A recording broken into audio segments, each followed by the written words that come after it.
James Comer, top Republican on the House Oversight Committee, urged Chairwoman Maloney to call Hunter Biden to testify as an expert on cobalt mining. He referred to an upcoming hearing on electrifying all vehicles of the post office. In a Fox News interview, Congressman Comer said Hunter Biden has made more money than anyone off rare earth minerals, taking a jab at the deal the young Biden was involved in with a Chinese company who has strong ties to the CCP. He's made more money than anyone I know profiting from rare earth minerals. In fact, he negotiated a deal to sell a cobalt mine from an American company to a Chinese company. This gives China a further competitive advantage. Last week, Senators Chuck Grassley and Ron Johnson presented bank records on the Senate floor detailing payments from a Chinese company to Hunter Biden. Recent reports about Hunter Biden's foreign business deals, among other controversies, have given the GOP opportunities to take jabs at the president's son, just 7 months before the midterm elections. Over the weekend, we caught up with Eric Trump, son of the former president and executive vice president of the Trump Organization, while at the Reawaken America tour in Salem, Oregon.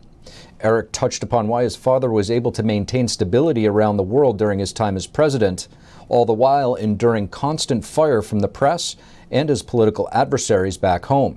Here's what he had to say. Eric Trump, thank you so much for joining us on the Capitol Report. It's good to be with you guys.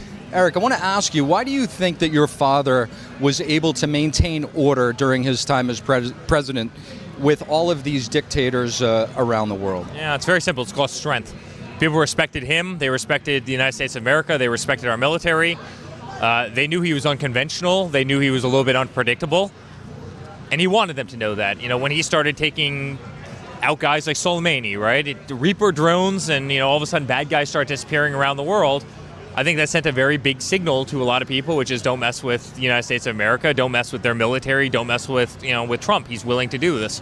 Same thing with ISIS. I mean, they had a big terrorist camp on the top of a massive mountain. You'll remember this very well. He flies over, drops a Moab bomb on, and guess what? Those terrorists don't exist anymore.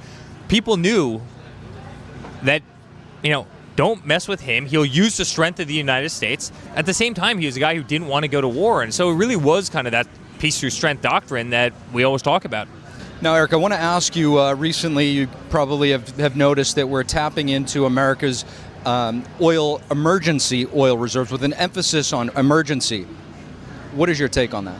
Well, my take on it is the strategic petroleum reserves, which is what it's called. I mean, they're really meant for a catastrophe, a world war where you need it. You need it for ships, you need it for your military, you need it for a lot of other things.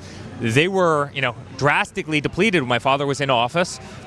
Oil was at the cheapest prices in the history of the country, and so he took that opportunity to refill the strategic reserves.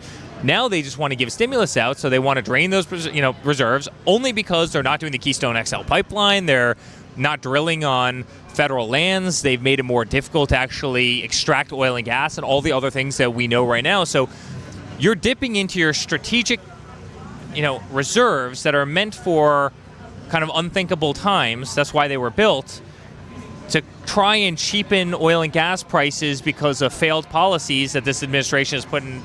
That's not the point of them. And by the way, it hardly makes a dent in the actual amount of oil that this country uses on a daily basis. And so it's disappointing. It shouldn't have happened. He should have kept building the pipeline. Keystone XL pipeline should have been built. And all his disastrous policies shouldn't be put in place, and you wouldn't have needed to actually tap into them. And I wish that's where we would have been.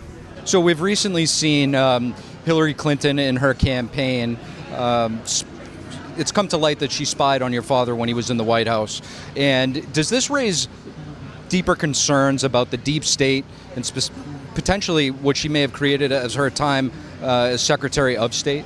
I was the guy that got emails from the Washington Post and the New York Times when somebody planted out that the FBI was investigating Trump because they had a secret server with Trump Tower, between Trump Tower and Russia, which never existed. I mean, her people who were paid on her payroll went into the FBI, lied to the FBI, then went and planted that to the mainstream media in this country, which started the whole Russia collusion nonsense, which wasted literally 3 years of everybody's time. The media's time was a huge distraction for this country. Eric, you mentioned the media. How damaged do you think the media is right now? Yeah. Well, based on their approval ratings, really damaged because they've got a 7% approval rating in this country. It's horrible. It's people don't trust them anymore. If I did 1/100th of what Hunter Biden did, I'd be in jail for the rest of my life. Yet the mainstream media hasn't mentioned Hunter Biden's name in 258 days. There's a serious problem with that, right? I mean, they let him skirt by. They carry Joe Biden's water. Remember, you don't think they would have been trying to institute, Article 25 of the Constitution had my father said 1/100th of the stupid things, frankly, that Biden said? Of course they would have. But again, they're on that side, and they'll do anything to cover up for him and let him get away with just about anything under the sun. You don't have equal scales of justice in this country. You don't have equal media coverage. The media is owned. I mean, they are the propaganda wing of the left-wing party, and I think that's become very clear to all Americans. Eric Trump, thank you. Thank you very much. Some new numbers are in, and although they look good on paper, experts are saying that the U.S. economy is still facing a lot of challenges. Ohio Congressman Warren Davidson sits on the House Financial Services Committee, and we're happy to have him on to discuss. Congressman Warren Davidson, thank you for joining us again. Always an honor. Thanks for having me on.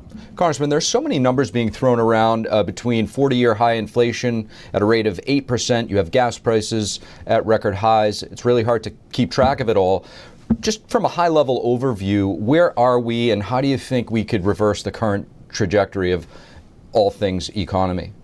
Well, the standard saying is the cure for high prices is high prices because it decreases demand. Unfortunately, we're seeing, frankly, even the president acknowledge that we're going to have food shortages. So that's not a good sign. And frankly, when you see inflation reported in efforts to say, well, the inflation is this number, excluding, and it really doesn't matter what they exclude, but they exclude the things that state it higher, like energy, healthcare, and food, things that aren't really optional for families. Now, Congressman Davidson, the recent jobs report appeared to be strong, yet experts say this is not helping the overall situation. Why might that be? Well, the jobs report was strong. There was growth, but there are a couple issues. One is we still don't have the same level of labor force participation we had prior to COVID. So there are still millions of people on the sidelines that haven't yet re-entered the workplace or replaced those who retired and won't be re-entering the workplace. And then I think the other thing is you still see scarcity out there. And so you're almost, in a way, it emboldens the Fed to go with a little bigger rate hike. Maybe they'll do 50 basis points instead of 25.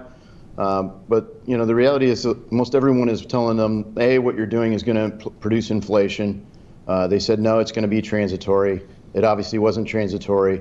We said, hey, you should start pulling out your supports for the market, buying of mortgage-backed securities, buying of treasuries at a clip of $120 billion a month. It took them a really long time to even begin tapering it. They started talking about tapering it. And so now we're concerned that they're going to apply the brakes. There's almost no way for them to be able to do it perfectly, I guess. And so there is a lot of fear in the marketplace that we will see north of 10% inflation without the exclusions this year, and that could easily produce a recession. You just sort of touched upon it. I feel like I ask you this each time we speak, but now that it's happened once, I want to get your thoughts on the raising of the interest rate with another hike very likely coming soon. Is this a good or practical way to curb inflation?